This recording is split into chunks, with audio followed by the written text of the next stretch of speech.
Hermanos, los saludo en la paz del Señor. Saludo en nombre de la Iglesia Cristiana Bíblica de Rosario. Hoy estoy aquí por la gracia del Señor. La otra vez tuve un problema de salud. Lamento mucho no haberlos visto la vez pasada. Quedé en deuda con ustedes. Bueno, gracias al Señor podemos estar aquí compartiendo su palabra. Vamos a tener abiertas nuestras Biblias en Romanos capítulo 14 y hemos leído del versículo 1 al versículo 12. El título del sermón de hoy es Viviendo juntos para el mismo Señor. Quiero que te fijes en el versículo 1 del capítulo 14. Dice, recibid al débil en la fe, pero no para contiendas sobre opiniones. Primeramente, déjenme aclarar esto. Nosotros cuando vamos al Nuevo Testamento encontramos este concepto del fuerte y del débil. Y a veces pensamos que es una especie de categoría dentro de la iglesia. ¿En cuál categoría te alistarías? ¿En el fuerte? ¿En el débil? ¿Será que hay membresías de clase premium y que hay membresías de principiantes? Miren, en la iglesia va a haber gente que va a estar más madura que otra, va más crecida en la fe, podemos decir, y otros que son más nuevos. Pero esta parte de la Escritura no está escrita para que pensemos si pertenecemos a una categoría u otra. La Biblia dice, el que esté fuerte, mire que no caiga. Muchas personas son fuertes en algunas áreas y en otras son débiles. Y otras personas viceversa. Hay personas más maduras, personas que recién comienzan la fe. De esto se trata la carta a los romanos, de una diferencia, podemos decir, que ahora vamos a ver, entre gentiles y judíos. Para que ya vamos haciendo ese marco mental. ¿Quiénes eran los fuertes? Pero recuerden que no es como una categoría, sino por una cuestión incluso alimenticia en ese momento y de conciencia. Eran los gentiles. Cuando aquí leemos los fuertes y los débiles, los fuertes parecen ser los gentiles, pero hay una recriminación para ello. Y los débiles parecen ser los judíos. Hay una recriminación también de Pablo para ellos. Pero vayamos al versículo 1. En ese versículo 1 tenemos esto que hemos leído, que no contiendas sobre opiniones. Miren, el problema de la iglesia en general es que muchos cristianos, y estoy hablando no de personas que aparentan ser cristianos, porque los hay, aquellos que discuten todo, que se meten al cristianismo solamente para criticar a otros y para pelearse. Yo digo, esas personas ojalá conocieran el Islam, por lo menos no estarían molestando en el cristianismo. Pero estoy refiriéndome a personas creyentes, que igual discuten, igual se pelean. ¿Lo pueden ver en redes sociales? Los pueden ver a veces en charlas. Y lo más grave, podría pasar en una iglesia local. ¿Por qué discuten a veces? Bueno, toman mal el versículo, por ejemplo, de Judas 1:3 que dice, amados, por la gran solicitud que tenía de escribiros acerca de la común salvación, me ha sido necesario escribiros amonestándoos a que contendáis ardientemente por la fe que de una vez para siempre ha sido dado a los santos. ¿De qué nos habla Judas y de qué nos habla el apóstol Pablo en Romanos? Dice, no contiendas. Y Judas dice, contiende. Bueno, tenemos que entender la diferencia, porque podemos contender en algo que no es algo que nos llama la Biblia. La contienda de Judas dice contender, ¿por qué? Por la fe dada de forma definitiva, una vez dada para siempre a los santos.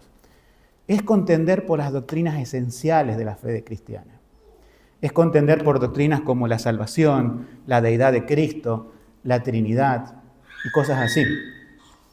Pero cuando Pablo le dice a la iglesia en Roma, no contiendan sobre opiniones, es porque son justamente eso, son opiniones. No es la fe una vez dada para siempre a los santos. Entonces nosotros deberíamos siempre tener en cuenta, cuando defendemos algo, ¿qué es lo que estamos defendiendo? ¿Estamos defendiendo una doctrina primaria de la Biblia? Vamos a ponerle ese nombre, doctrinas primarias y secundarias. Algunos dicen, no hay doctrinas primarias y secundarias, todo es igual. Es un error. Hay incluso doctrinas terciarias, de primer orden, de segundo orden, de tercer orden.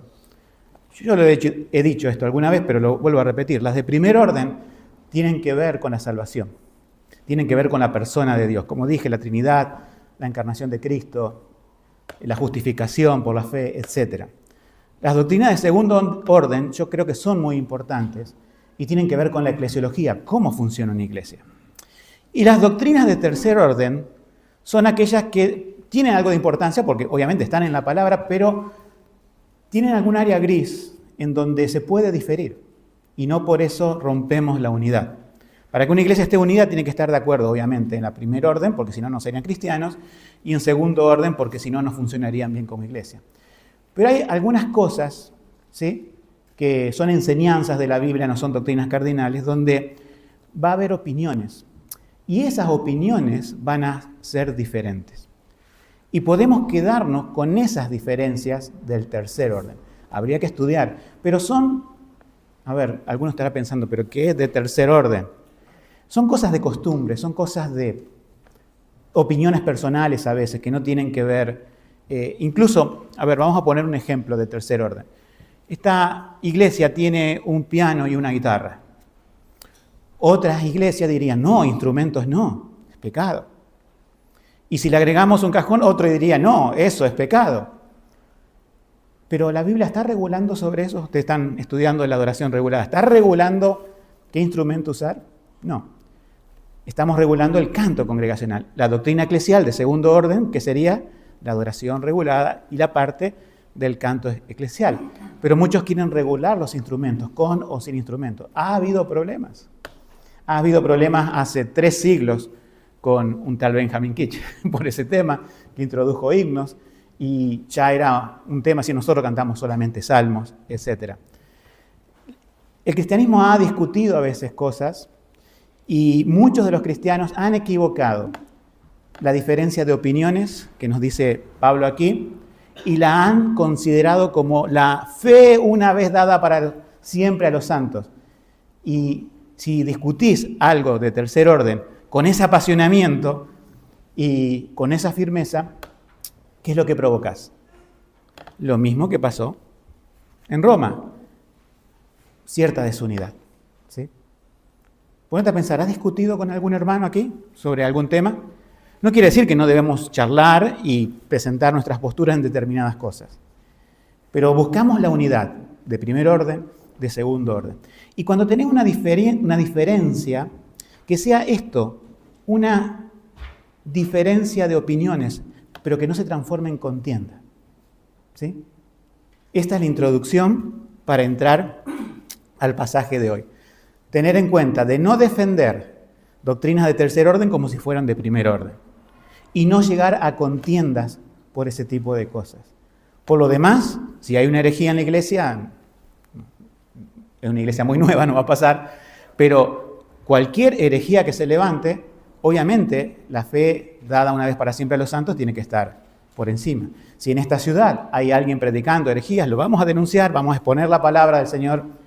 No quiere decir que vamos a estar peleando con medio del mundo, pero sí nos jugamos, como decimos, por la fe una vez dada a los santos. Pero cuando es cuestiones de opinión, y fíjense en cuáles eran las opiniones aquí de Roma, de la iglesia en Roma. La comida. Si leemos versículo 2, porque uno cree que se ha de comer de todo, ahí tenés a los fuertes, y otro que es débil, come legumbres.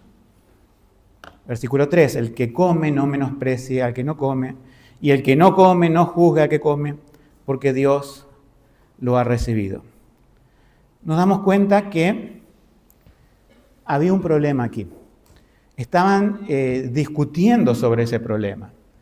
Y mientras que en otras iglesias y otras cartas apostólicas estaban advirtiendo acerca de la herejía de los gnósticos que negaban la encarnación de Cristo, otros estaban luchando contra los judaizantes, con aquellos que querían mezclar la fe con las obras, otros estaban luchando con muchas otras cosas. Aquí estaban luchando con una cuestión de comida, pero que había un trasfondo, vamos a explicarlo. Yo calculo que la mayoría lo conoce, pero quizás hay gente nueva, no conozco, que no sabe cuál es el trasfondo histórico de esto. El trasfondo histórico es así. Imagínense la iglesia en Roma, ¿sí? 2000 años atrás. Una iglesia fundada en la capital del Imperio Romano. Complicado porque estaban bajo la vigilancia estricta de Roma. Y obviamente, como por ser la capital del imperio, y Roma era idólatra, ¿sí? Tenía tantos dioses como los griegos, el antiguo imperio, pero ahora era el nuevo imperio que conquistaba el mundo, y consideraban incluso al emperador como divino. O sea, tenía muchos problemas de idolatría Roma. Pero ahí había una iglesia que nació con gentiles y judíos que también ayudaron seguramente a fortalecer a la iglesia. Pero hubo un problema. El emperador Claudio dijo en el año 49, salgan los judíos de Roma. Después sabemos que hay problemas entre el imperio romano y los judíos y la destrucción de Jerusalén del año 70. Pero imagínense que están en una iglesia donde están creciendo juntos y la mitad de la iglesia tiene que huir, porque si no lo matan. Y eso pasó. Después, como siempre cambiaban los emperadores romanos, hay cierta libertad y por ahí se vuelven algunos judíos y notan a la iglesia diferente. ¿Qué era esto de la comida que traía tanto problema? Bueno, esto es una cuestión muy de aquella época. Si ustedes tienen que comprar carne hoy, es muy simple, van a la carnicería y antes de llegar a la carnicería pasó por un frigorífico y antes de eso había simplemente unas vacas en un corral y un matadero que fue antes y después del frigorífico y nada más. Pero en aquel tiempo, las carnicerías de aquel tiempo tenían un proceso diferente. Sacrificaban animales a los ídolos, ya sea por estrangulamiento o alguna otra forma, pero mayormente por eso, se lo ofrecían a una deidad y luego obviamente reciclaban eso, lo mandaban a la carnicería. Entonces, seguramente, no sé, el 80% de lo que se vendía en la carnicería había pasado por un altar idólatra, ¿sí? Los romanos cristianos, que, entre comillas, son fuertes, recuerden que no es una clasificación así como los fuertes y los débiles, ellos entendían diciendo, bueno, esto es carne, es decir, no importa por dónde haya pasado. Yo sé, pensaría, ¿no es cierto?, una persona que va a la carnicería, compra, lo cocina, y es más, a lo mejor hace un asado para la iglesia, pensaría diciendo, no nos estamos contaminando, no tenemos ningún problema con esto, es materia, no sé si lo hubieran pensado así, es carne, lo que yo coma no me va a contaminar en mi espíritu, ¿sí? Como dijo el Señor Jesús, no es lo que contamina al hombre lo que entra por la boca.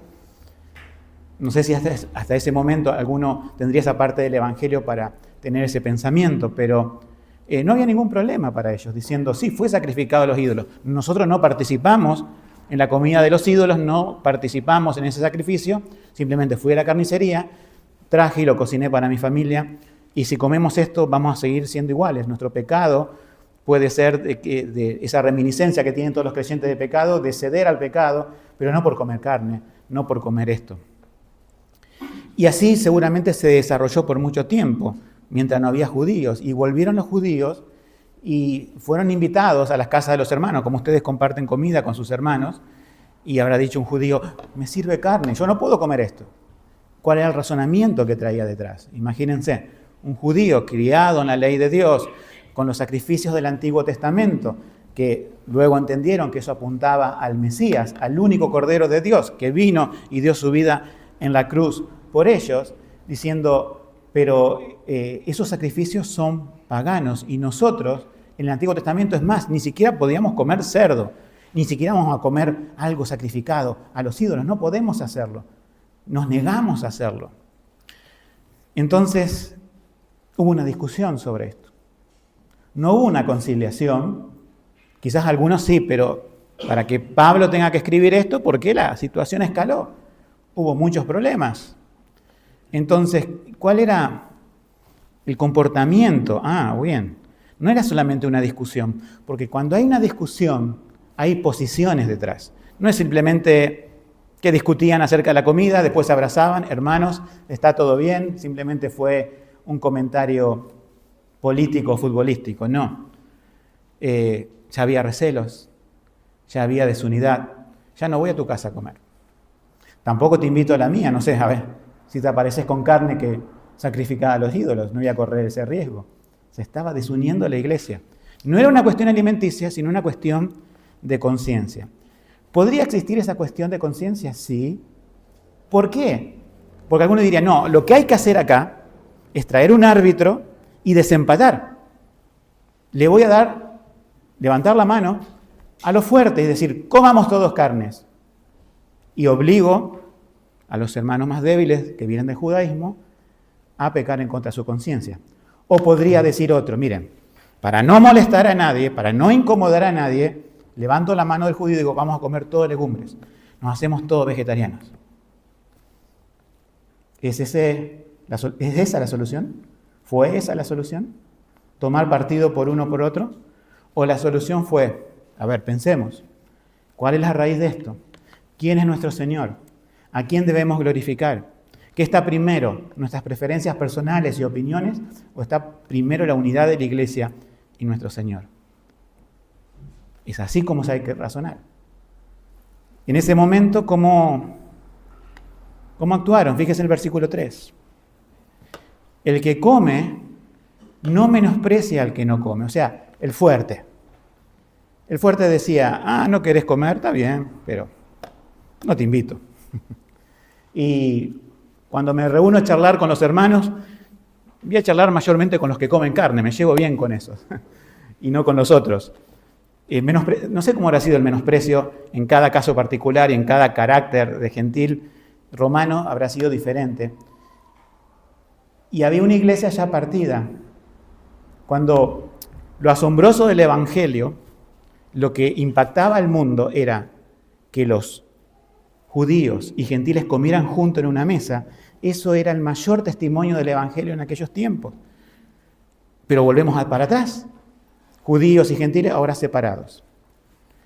¿Qué hacían? Los fuertes, entre comillas, menospreciaban. Y el que no come, o sea, los débiles y los que comían legumbres, juzgaban a los otros. Dicen, no juzgue al que come, porque Dios lo ha recibido. Entonces, ¿qué problema había? Los fuertes menospreciaban y los débiles juzgaban. ¿Les suena? ¿Hace eco esto en nuestro corazón? Sí, hermanos. Por eso la palabra de Dios está tan actual como hace 2000 años. Han cambiado los escenarios. Ya no tenemos el problema de las carnicerías, ni de los sacrificados a los ídolos, ni muchas cosas de esas. Pero tenemos otras cosas, algunas culturales, algunas personales, algunas que disfrazamos de bíblico, pero son opiniones y no es la fe dada una vez para siempre a los santos. Vamos entendiendo por dónde vamos. Vamos por el lado de que debemos resolver los problemas actuales a la luz de este pasaje de la Escritura. ¿Quién eres tú que juzgas al siervo ajeno? Versículo 4. Para su Señor está en pie o cae, pero estará firme, pues poderoso es Dios para afirmarlo.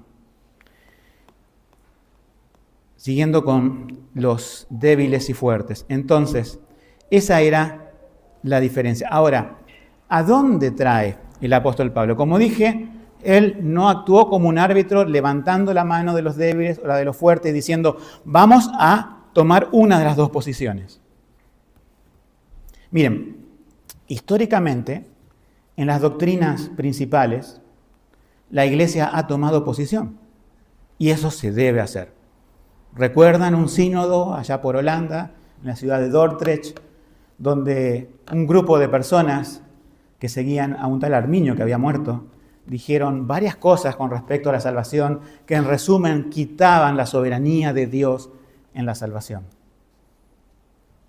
Y los reformados de aquella época dijeron, no, vamos a hacer un concilio, un sínodo, y vamos a poner por escrito, y vamos a defender, y vamos a levantar la mano, por así decirlo, de cuál es la doctrina correcta respecto a la salvación. Eso está bien.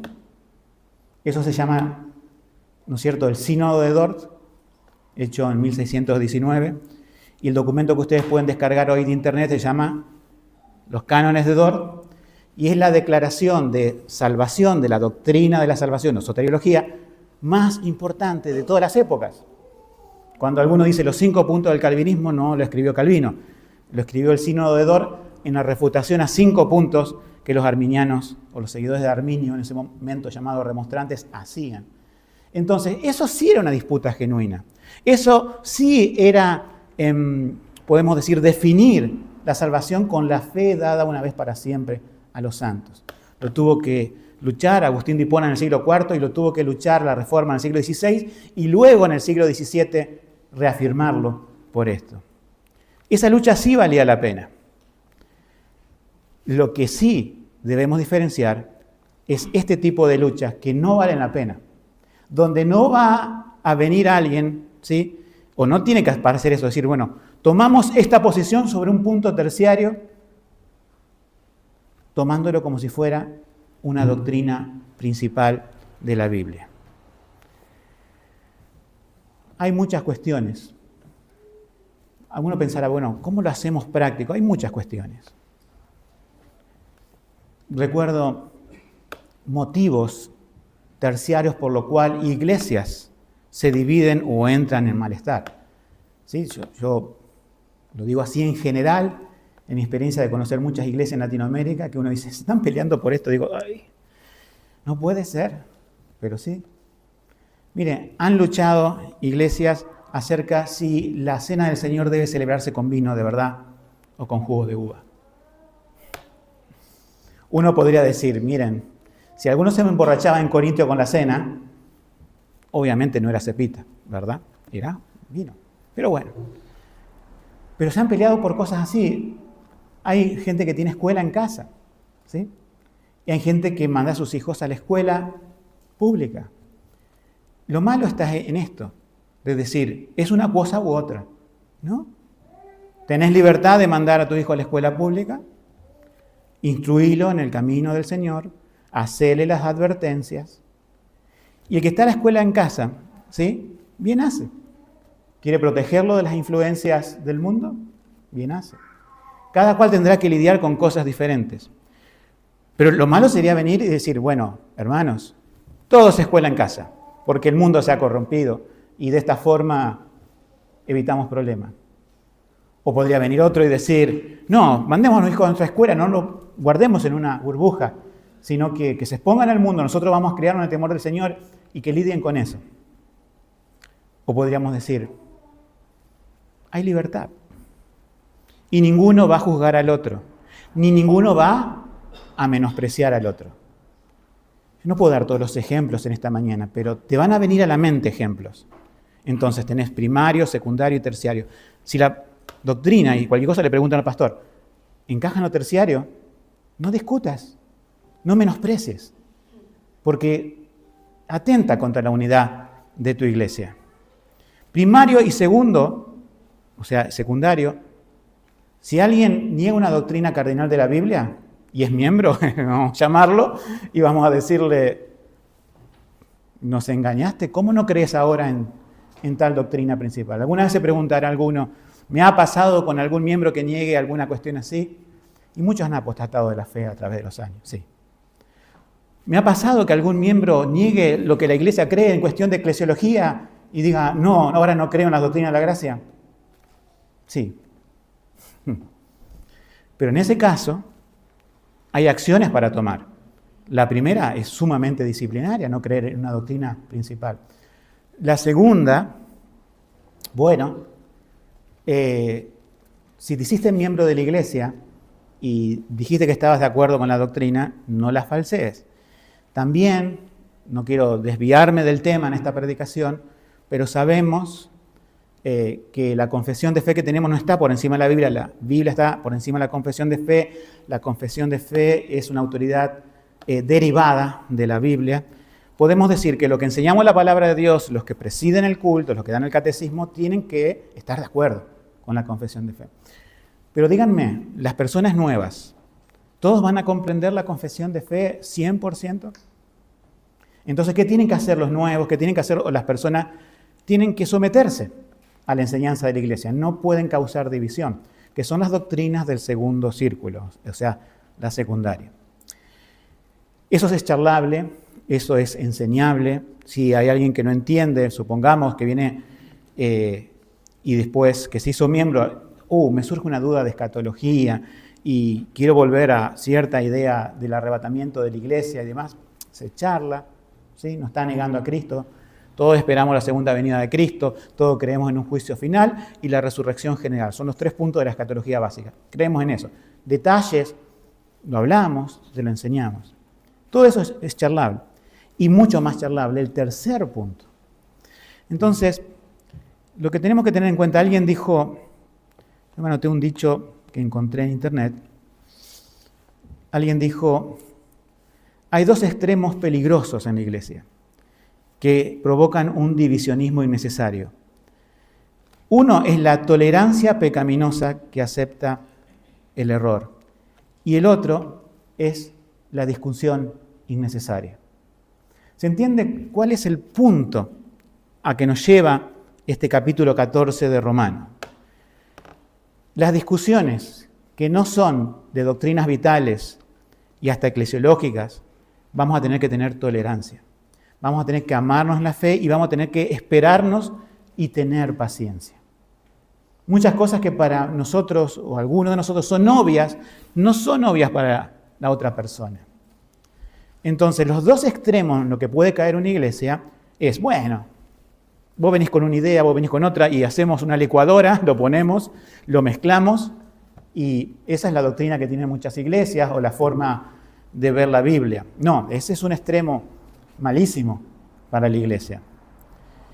Pero otro extremo es personas que discuten continuamente o a veces periódicamente sobre un mismo tema, se vuelven monotemáticos y quieren discutir sobre eso, para tratar de imponer su pensamiento, para satisfacer su ego, para decir, bueno, me salí con la mía, y no son temas que la Biblia nos diga, tenés que discutir por esto y tenés que imponer las ideas como si fuera la fe dada una vez a los santos. ¿Se entiende?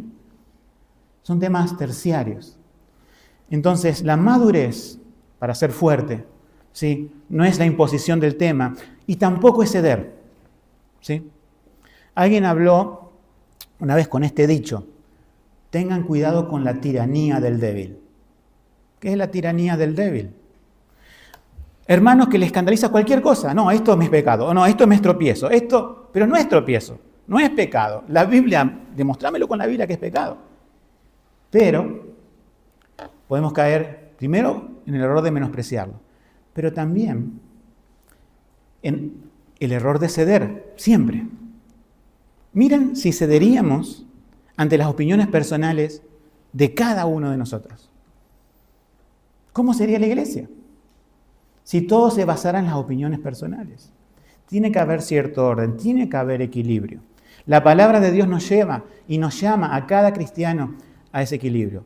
A tener paciencia porque eso que parece hoy una contradicción o algo que parece muy vehemente que defiende el hermano se le va a pasar porque necesita ser enseñado. Lo importante es que sea enseñable, ¿sí? Y que no vamos a ceder simplemente porque sí, vamos a tratarlo en amor. Hay cosas que debemos tener, ese amor de tolerancia, porque no estamos tolerando, como digo, una herejía, no estamos tolerando algo que ataque a la iglesia en el sentido de su eclesiología, estamos viendo cosas que son terciarias, pero que son muy importantes la forma en que la tratemos, ¿sí? No llevar eso a una discusión, como dice el versículo 1. La iglesia de hoy tiene varios conflictos en general. Una de las ventajas que tiene esta nueva iglesia, que es muy joven, es que hay una confesión de fe. Los más nuevos de aquí, que no los conozco yo, he visto personas aquí que no he visto en la constitución de la iglesia, se estarán preguntando qué es la confesión de fe, qué es la confesión de fe. Se enseña, hoy tuvimos el catecismo bautista. Miren, la confesión de fe es un resumen de las Escrituras apropiado y una base eclesial para la iglesia para definir las doctrinas de primero y segundo grado. Dicho en el lenguaje que estoy usando esta mañana, de primero y segundo grado. La confesión de fe no trata cosas de tercer grado, pero trata las principales. Primero y segundo grado tenemos bastante hecho todo lo de la iglesia. Otras iglesias no tienen nada de eso. Dice, bueno, creemos en la doctrina de la gracia o creemos en las doctrinas más ortodoxas de la iglesia, primer grado, pero te das cuenta que la iglesia eclesiológicamente funciona muy raro, porque depende de quién esté presidiendo, depende de quién esté predicando o lo que sea, va cambiando la cosa. Eso no lo veo bien. Gracias a Dios que tenemos una confesión de fe. No es para sentirnos mejor que otros, ni los fuertes y los demás los débiles, sino para dar gracias a Dios. Pero aún así, teniendo la confesión de fe, teniendo resuelto primero y segundo grado, podemos ser afectados como iglesia por las doctrinas de tercer grado. Y eso es lo que debemos evitar. Un tal Wyatt Graham decía, nuestra conciencia no puede ser atada por opiniones, sino por la palabra de Dios. ¿Recuerdan ese dicho de Martín Lutero? Mi conciencia está atada ¿a qué? A la palabra de Dios. De hecho, tenemos un capítulo en nuestra confesión que se llama ¿cómo? La libertad de conciencia, que son para los asuntos de tercer grado. Estúdienlo, profundicen los más nuevos, pídanle a los que están más años, la iglesia es nueva, pero que están más años con el Señor, que expliquen un poco eso. ¿Sí? Nuestra conciencia no tiene que estar atada a ninguna opinión, sino a la Biblia, a la palabra de Dios. El débil comete el error de creer que sus escrúpulos de conciencia son la norma universal. Por eso decíamos de la tiranía del débil, que a veces atan a la iglesia, incluso a una asamblea, por cuestiones que no son bíblicas. Entonces, para ese débil, tenemos que ceder al débil. No, está ejerciendo muchas veces una tiranía y comete ese error de creer que sus escrúpulos, porque, por ejemplo, no comer solamente legumbres y no comer los sacrificados a los ídolos, faltaba un entendimiento en eso. Si vamos al caso, no se iban a contaminar por comer los sacrificados a los ídolos. Estamos de acuerdo en eso, ¿sí? Somos gentiles.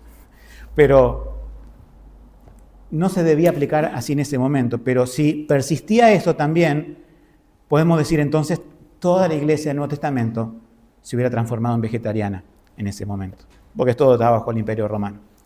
Y no fue así. El fuerte comete el error de tratar con impaciencia al que todavía no llegó a su nivel. Por eso en el versículo 17 también del capítulo 14 dice, el reino de Dios no consiste en comida ni bebida, sino en ¿qué? Justicia, paz y gozo del Espíritu Santo. ¿Por qué dice gozo del Espíritu Santo? Porque las divisiones quitan el gozo. ¿Has tenido alguna charla con algún hermano o hermana donde hubo un intercambio de opiniones y donde pensás lo que se intercambió es como una rivalidad de opiniones y no terminaste con gozo en esa charla? ¿Qué haces? ¿Procurás la unidad o ignorás? No, con esta persona no me junto más. Yo como pastor me tengo que juntar con todas las ovejas. Pero no es la carga. No es porque lo tengo que hacer porque soy pastor. Todos aquí tienen que recibir acá al hermano, invitarse, compartir, porque cuando surgen estas cosas no resueltas, se van formando grupos. Este grupo se reúne porque no tiene problema con este grupo, o esta persona evita a la otra. Eso no debe pasar. Somos un solo cuerpo en Cristo, es una sola cabeza. Y si tenemos diferencia de opiniones, ambos lo que tienen la diferencia es decir, podemos convivir con esto, hermano. Podemos apoyar la cabeza en la almohada y dormir tranquilo diciendo, ni tu posición es pecado, ni mi posición es pecado. Es una diferencia válida. Vos querés comer legumbres, usemos la metáfora, ¿no? Come legumbres. Yo quiero comer carne, como carne. Si te voy a invitar a mi casa, no voy a comer, no te voy a invitar a un asado, sino, estoy hablando de aquel tiempo, ¿no? Sino que vamos a comer lo que vos quieras y viceversa, ¿no es cierto? No vamos a menospreciar diciendo, disculpa hermano, no tengo carne para poner en una mesa. Hay cosas que vamos a tener que ceder. No puede haber en todas las cosas, en todas las opiniones, y cuando la iglesia crece más y más, va a haber ¿qué? Más opiniones. Pero no estamos hablando de opiniones que rompen una doctrina principal de la iglesia o que rompen la eclesiología de la iglesia. ¿Se entiende? son opiniones y debemos identificar, porque esas opiniones puestas con el orgullo propio, puestas con la efusividad propia, se transforma en un agente de desunidad.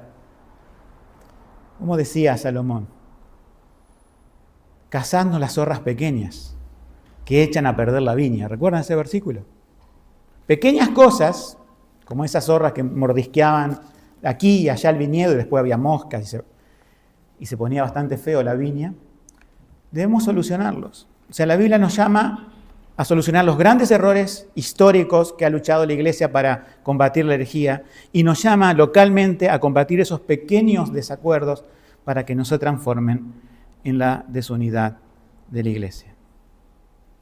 En mi último punto, el fundamento de todo es el Señor Jesucristo. La gracia del Señor Jesucristo, su señorío nos iguala. Hay tres cosas que nos igualan, o sea, no están los débiles y los fuertes, nos igualan, que son el señorío de Cristo, la deidad de Cristo y el tribunal final de Cristo. Déjenme explicarle estos tres últimos puntos. El señorío de Cristo, fíjense en versículos 7 y 9, vamos a leerlo de nuevo. ¿Sí? Porque ninguno de nosotros vive para sí y ninguno muere para sí, pues si vivimos, para el Señor vivimos, y si morimos, para el Señor morimos.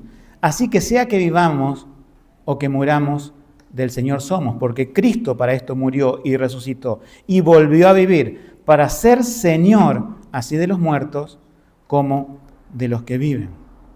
Y después nos habla acerca de no juzgar. Entonces, primeramente, el señorío de Cristo nos iguala. Él es nuestro Señor. Miren, supongamos, pongo un ejemplo. Hay dos soldados en el frente de batalla. ¿Sí? Pongan la época, cuando más antigua la época es mejor la ilustración, que estaban bajo un mismo señor, bajo un mismo comandante. ¿Sí?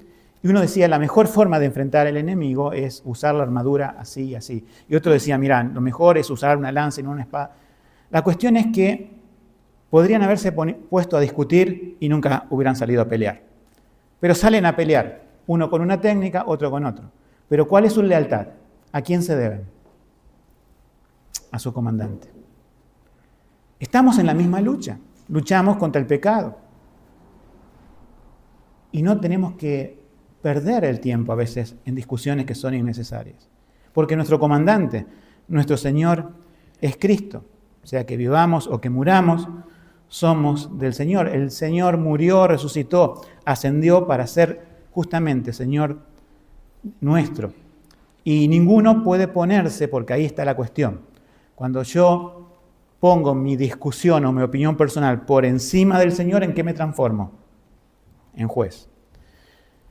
Cristo es el verdadero Dios. En el versículo que luego dice, está dentro de lo que hemos leído, fíjense.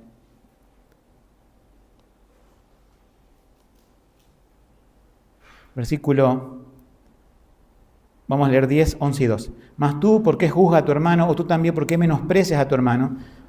Porque todos compareceremos ante el tribunal de Cristo. Porque escrito está, fíjense en esto. Vivo yo, dice el Señor, que a mí se doblará toda rodilla y toda lengua confesará a Dios. Y termina, ¿no? De manera que cada uno de nosotros dará a Dios cuenta de sí. Fíjense en el versículo que nos recuerda, ¿no es cierto?, la deidad de Cristo. ¿Por qué la deidad? Porque está citando Isaías 45, 23. Se los dejo como tarea para buscar en casa. Es la misma cita. Dice Jehová, a mí se doblará toda rodilla. Y Pablo, por inspiración del Espíritu Santo, dice que ante Cristo se doblará toda rodilla y toda lengua confesará que Él es Señor. Lo que está haciendo es igualar el Jehová del Antiguo Testamento con el Cristo del Nuevo Testamento, o sea, la deidad de Cristo, la divinidad de Cristo. Y eso es lo que nos tenemos que acordar. Él es Señor, porque Cristo encarnado es verdadero Dios y verdadero hombre. Él venció la muerte, resucitó y hoy está sentado a la diestra de Dios. Y debemos recordar también que habrá un tribunal de Cristo. Dice, ¿por qué juzgas a tu hermano? porque todos compareceremos ante el tribunal de Cristo. Nosotros queremos tener todo resuelto aquí abajo. Podemos tener la mayoría de las cosas y las grandes cosas resueltas, pero no todo resuelto. Como pastor vas a aprender, y yo sigo aprendiendo después de 17 años, ¿sí? Me gustaría que todos ustedes piensen como yo, pero no. Voy a tratar de formar, con la ayuda del Señor y su palabra, la mente de Cristo en cada uno. No mi mente, no mi forma de ver todas las cosas, ya sea política, social, cosmovisión, todo, no. Poner la visión de la palabra de Dios. Y muchas cosas vas a diferir conmigo y yo voy a diferir con vos. Oh, el pastor difiere conmigo, entonces me voy a otra iglesia. No. Fíjate en que estamos difiriendo en algo que no tiene relevancia ni peso bíblico. Y así, hermanos, cada uno podemos diferir en cosas y nos amamos en el Señor, nos aceptamos en el Señor. No estamos haciendo guerra para imponer nuestras opiniones y nuestras preferencias personales. Porque si nosotros a veces tenemos una posición equivocada, y a lo mejor no es pecado, pero a la larga está siendo algún tipo de problema.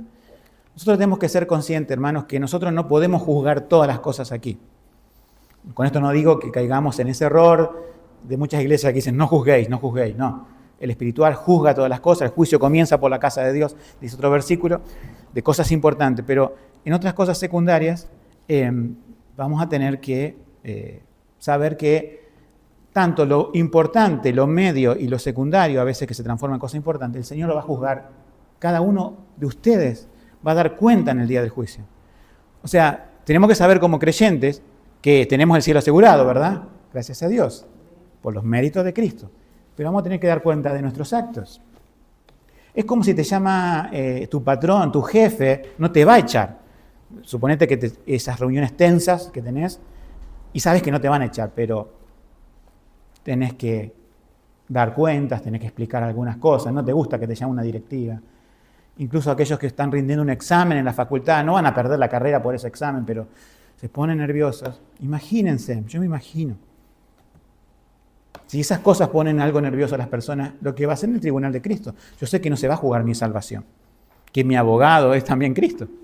Pero sé que voy a tener que dar cuenta por cosas que a lo mejor podría haber evitado, por discusiones, centrándome en lo que hoy hablé, que no debería haber iniciado o que debería haber conciliado de una forma bíblica y no a veces de una forma tan rígida.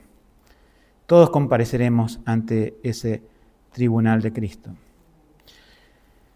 Para el fuerte, los que llevan mucho tiempo aquí con la doctrina, la enseñanza, yo te pregunto, ¿cuánto tiempo te tomó entender la soberanía de Dios? ¿Cuánto tuviste que lidiar con Romanos 9 hasta que dejó de ser un problema para vos? Bueno, sé paciente con otros hermanos que están lidiando con otras cosas y que recién comienza. El conocimiento que tenemos doctrinal, muchos de nosotros, no es una licencia para el desprecio de otros hermanos que recién comienzan.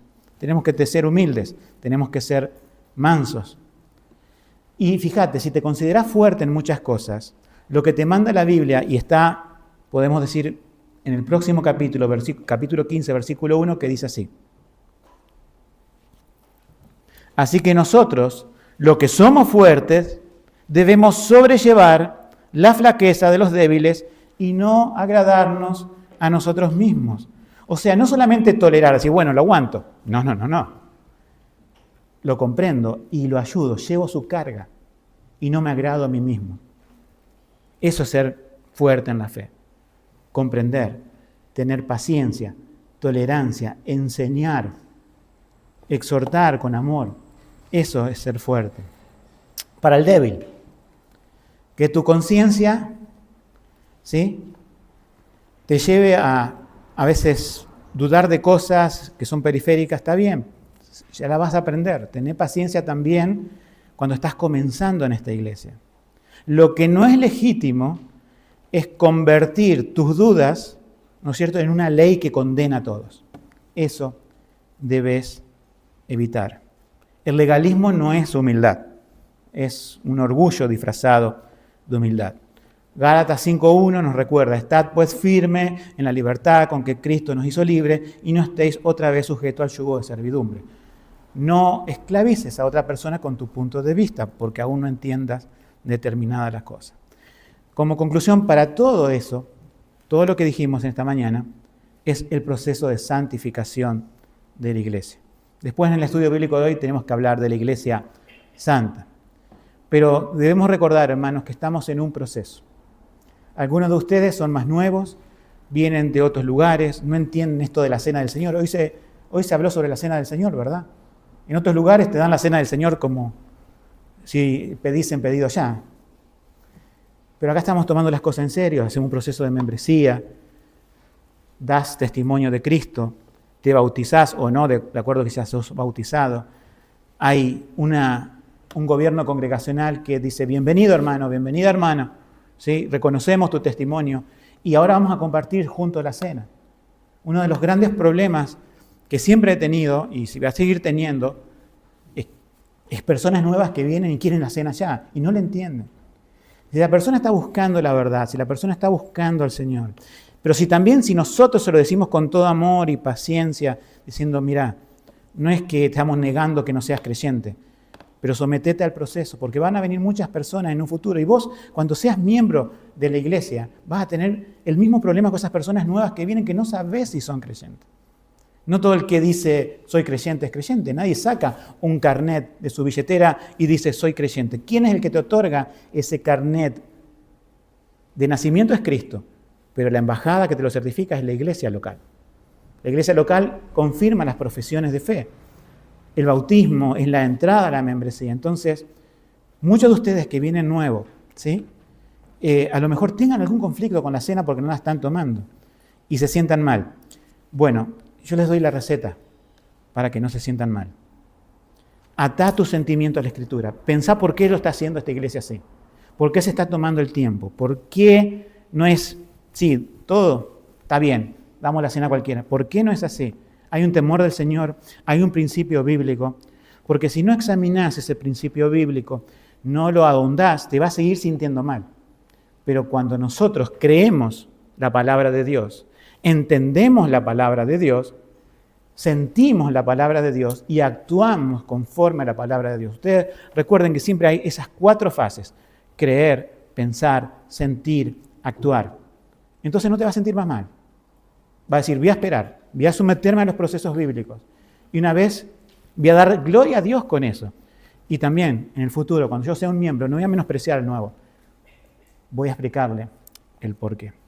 Hermanos, que el Señor les dé sabiduría, que el Señor les dé gracia abundante y sobre todo, como dice la Biblia, amor, porque el amor cubrirá esa multitud de pecados, esa multitud de fricciones innecesarias cuando queremos imponer un punto, pero sin el respaldo bíblico. Que realmente contendamos como iglesia y como membresía por la fe dada una vez para siempre a los santos, porque tenemos un mundo que es enemigo de Cristo, pero en el nombre del Señor le vamos a predicar el Evangelio. Vamos a mostrar la salvación y aquellos que Dios ha llamado para salvación vendrán, se arrepentirán y los tendremos aquí para discipularlo. Vamos a orar. Padre nuestro que estás en los cielos, te damos las gracias porque al estar delante de tu presencia, de tu Hijo Jesucristo que nos salvó y que es nuestro Señor, recordamos que todos somos iguales. No hay mérito alguno en nosotros, no hemos sido salvos ninguno de aquí porque haya tenido algo más que otro. Tu gracia, Padre, nos iguala a todos.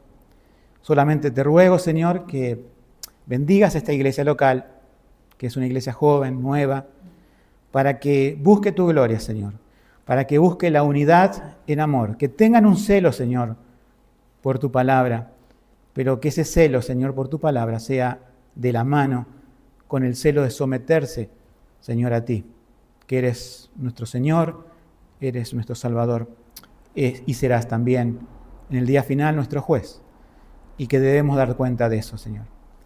Te ruego que nos libres de pecados, de desunidad, de discusiones innecesarias, para que también, Señor, el mundo vea, a través de la unidad de esta iglesia local, que tú estás aquí y que lo que ellos predican va a ir de la mano con lo que ellos viven. Te lo pido en el nombre de Cristo Jesús.